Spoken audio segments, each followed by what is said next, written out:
Kumusta mga ka-Barrio? Ako nga pala si Eliza or Ate Eli ay nakatira dito sa Saskatoon, Canada. Isa ako sa mga volunteer ng Pueblo Science at para sa episode ng Barrio Agham, may inihanda kaming 3 experiments na sigurado akong magugustuhan ng mga kids at heart at napakadali lang gawin sa bahay. Ang una nating experiment ay tatawagin nating Rainbow Walking Water. Ang mga kailangan natin ay 6 o 7 baso, tubig, food coloring, at tissue paper. Ang una natin gagawin ay salitan nating lalagyan ng tubig ang mga baso hanggang sa kalahati nito.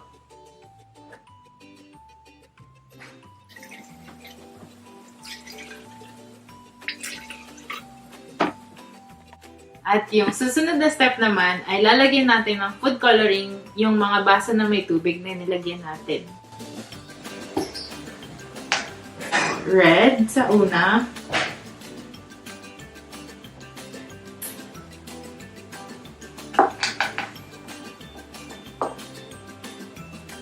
Yellow.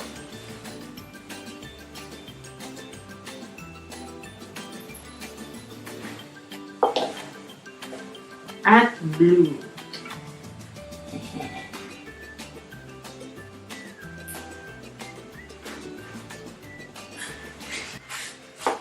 Ang susunod naman ay kailangan natin ng tissue paper. Kailangan natin ng 9 na squares kapag manipis yung tissue paper nyo. Pero kapag medyo makapal, kung 2-ply, ganun, siguro 6 lang.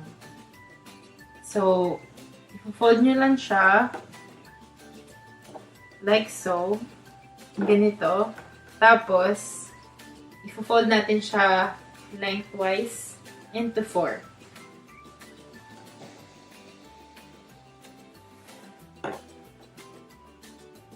Kapag tapos, kailangan natin ng 5 ganito. Tapos, i-fold natin siya sa kalahati. Tapos, kapag may 5 ganito na kayo, ilalagay nyo na siya sa inyong mga baso.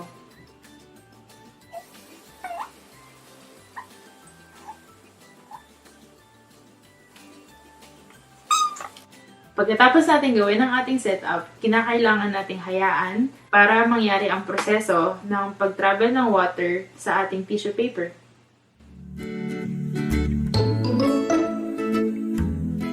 Ang scientific explanation para sa ating experiment na rainbow walking water ay ang tinatawag na capillary action. Ito ay ang abilidad ng liquid substances gaya ng tubig na gumalaw papaytaas sa kabila ng gravity at makikitid na espasyo sa daraanan nitong tissue paper. At hanggang sa muli, paalam!